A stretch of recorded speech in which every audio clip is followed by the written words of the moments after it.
And now I ask the next speaker to take the podium, and that is Dr. Michael Bornstein. He's the head of section of dental radiology and stomatology at the Department of Oral Surgery and Stomatology at the School of Dental Medicine, University of Bern in Switzerland. And the title of his lecture you see here, Taking Advantage of ISQ for Early Loaded Implants. Please help me to welcome Dr. Bornstein.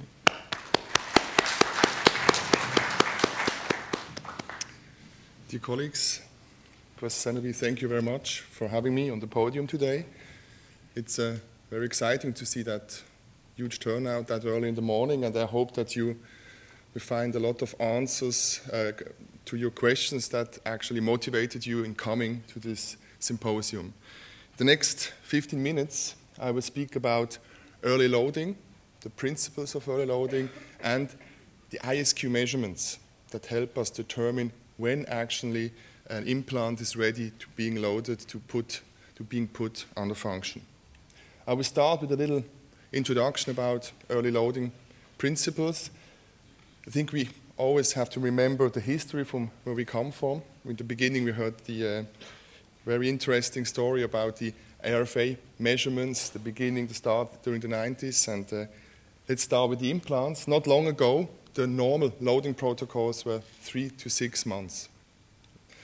Normally in the 80s and 90s, we had the turned or machine surfaces, and there was also this very rough surface called DPS, the titanium plasma sprayed surface, an additive surface that actually showed quite good results in the long term. Here, some 2 example studies. But the problem was that to wait 3 to 6 months, that's a long time for our patients. And I think that was a main motivator in research, basic research and clinical research, to find new surfaces to speed up this period. So one example of several surfaces that have been developed is the SLA surface, the sandblasted and acid-etched surface. Actually, it's a subtractive surface. It's actually take away parts of the initial surface, and we end up with a semi-rough surface in this area, whereas the TPS actually is a quite rough surface here. That's a picture from the Albrechtsen paper from 2004. And the SLA surface actually in the experimental studies showed quite good results, better initial bone to implant contact, better removal torque values, and it motivated groups actually to go for the so-called early loading. Early loading is not like a totally clear-cut area. Normally it's defined also for different groups, for example the ITI, as loading after 48 hours to 6 to 8 weeks. So it's not like you can say after 3 weeks that's early loading. It's a time period, and after 48 weeks. Before that would be 48 hours, excuse me. Between 0 to 48 hours, that would call immediate loading.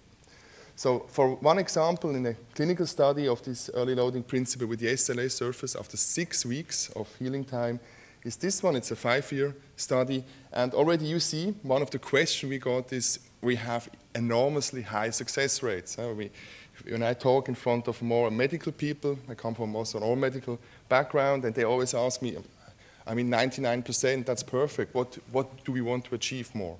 So I try also to give you some answer to this question. 99%, that's perfect, but what are we actually working to improve and be better to our patient? I think one important step is still this 6 weeks. 6 weeks sounds nice, but still I think it's not good enough. So other approaches were taken, and the surface is something that has huge potential. For surface topography, I think, has been researched a lot with additive and subtractive methods.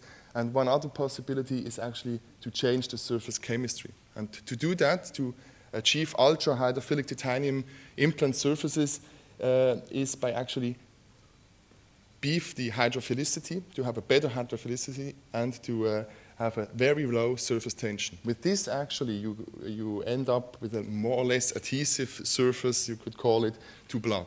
Blood is actually our source for all bone, for growth factors and things we need for our initial healing period. And just to show you one study we did also with the group in San Antonio in Texas together, is this animal study where after 2 weeks in this crucial period of osseointegration, we really had significant better results with this ultra-hydrophilic surface.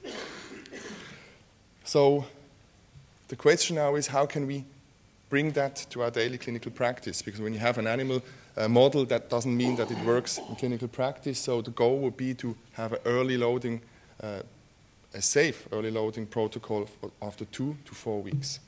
And that's exactly what we did in these studies. And in the next 10 minutes, I try to give you some data from this study where we actually monitored implant stability with ISQ.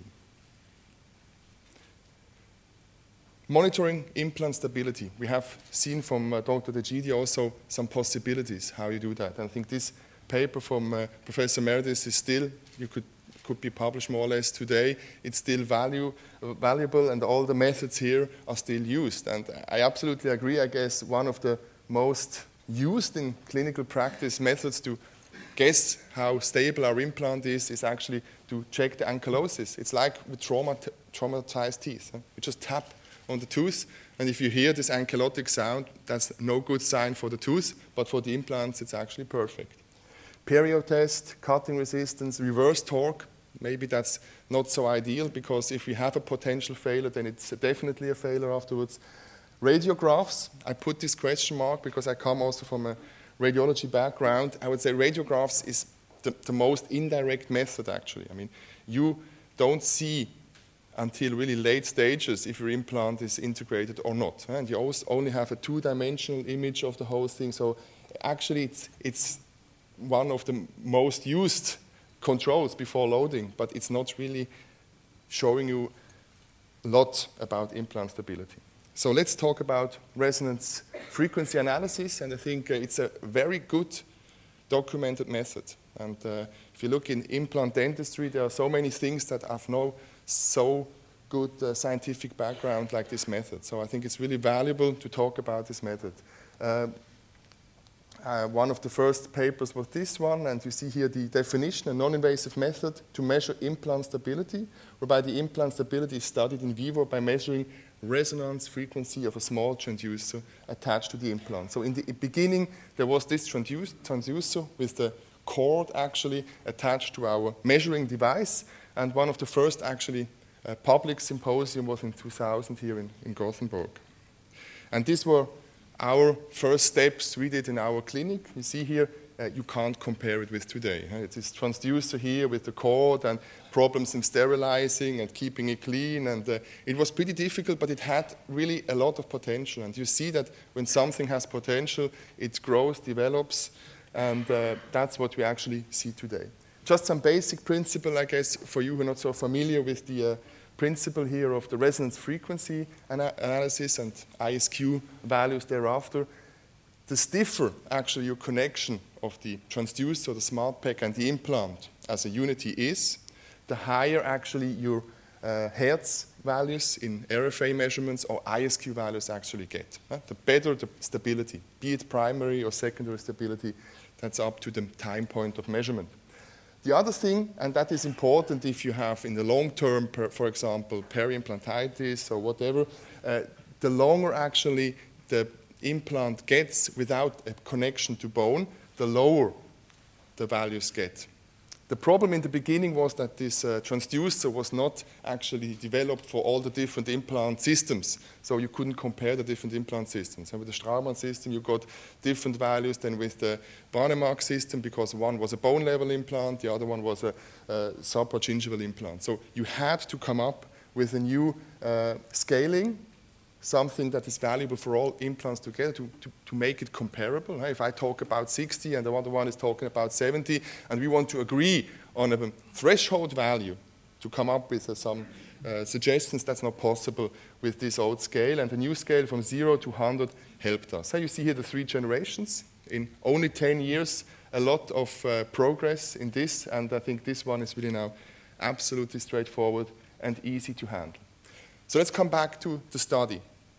The study here is more or less the same design like the TPS and the SLA studies we did with 3 to 5 year follow-up. The only difference